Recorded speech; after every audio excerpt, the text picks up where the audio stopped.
This is a video of a 2023 paddle on the Jordan River in Utah from the Parry Farms Baseball Fields Park at about 150 south to the Arrow Trailhead at about 138 south in Bluffdale. The sections of the Jordan River marked in blue on the Jordan River Commission's Jordan River Water Trail map are pretty mellow and good for beginning paddlers, but this is an intermediate section of the river marked in orange that is recommended for intermediate paddlers. In modest water years, this river section often doesn't have enough water in it to be navigable without requiring you to get up and out of your boat a lot to walk your boat down shallow river sections. That's because during the summer, the great majority of the Jordan River's water from Utah Lake is diverted into irrigation canals in the Jordan Narrows, or point of the mountain, a mile and a half before this river section. The canals originating in the Jordan Narrows were an important key to allowing the Wasatch Front economy and population to grow when Utah had more of an agricultural economy. And now they help people keep their lawns green. But the trade-off is that it removes a lot of water from the river that used to go to wetlands in the Great Salt Lake. The irrigation canal companies have 100% of the water rights to the water coming from Utah Lake into the Jordan River, and often don't leave much water in the river after the Jordan Narrows or point of the mountain. For example, here is what the Jordan River looks like in Lehi before the water is diverted into canals in the Jordan Narrows. The river here is wide and deep in the summer when the canal companies are releasing water from Utah Lake to supply their irrigation canals. But here is what the Jordan River often looks like after the second diversion dam in the Jordan Narrows, after water has been diverted into all the irrigation canals. This was in the summer of 2021, which was a drought year, and the canal companies that year had completely closed the second diversion dam in the Jordan Narrows to divert 100% of the Jordan River water there into the irrigation canals. But after the Jordan Narrows, more streams, springs, and water sources feed into the river and make it navigable again. This Bluffdale River section starts just 1.6 miles south of the second dam in the Jordan Narrows, so that is why this river section doesn't often have enough water to be navigable. You can get an idea if this river section will have enough water in it to be navigable by looking at the rocks in the river on the west side of the pedestrian bridge at the start of this river section. If there is enough water for you to paddle over those rocks, there should be enough water to paddle this section, but if there isn't, there might not be enough water in it. This paddle was in June of 2023 after a wet winter when Utah got about twice its normal snowpack, so this section had a little more water in it than normal this year. I forgot to take a picture of the pedestrian bridge before this paddle, but the water level of the bridge was about here on this pile of rocks, about a half-foot higher than when this photo was taken. So there was just enough water for it to be navigable this year. We did hit a lot of rocks during this paddle, however. Salt Lake County and Bluffdale put in a nice new boat ramp and parking lot here for paddlers in 2023. Because of the modest amount of water released into this river section by the irrigation canal companies, it has a lot of narrow sections with some tight turns and overgrown areas that can be challenging to beginning paddlers. Modest-length maneuverable hardshell kayaks are a good option for this river section, since you may be scraping a lot of rocks and branches and occasionally navigating some tight turns. If the dam operators do an early spring water release from Utah Lake in a heavy snowpack year and let the water flow through the Jordan Narrows before the irrigation canals open, the current can quickly increase in the narrow channels here, and this can become an advanced paddler section.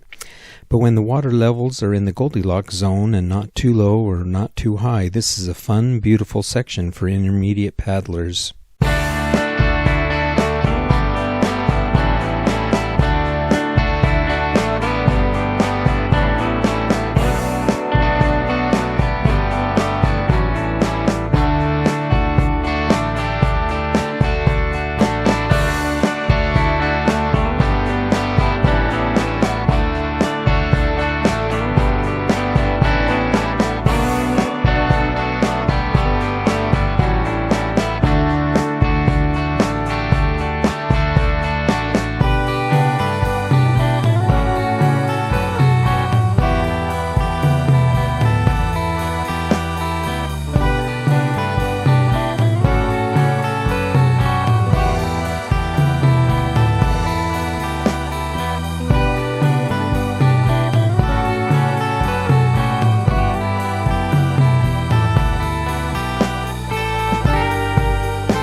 Boulders in this river bend a little downstream or north of the Bangor Highway Bridge mark the end of this river section. We could climb out on them and exit here near the Arrow Trailhead.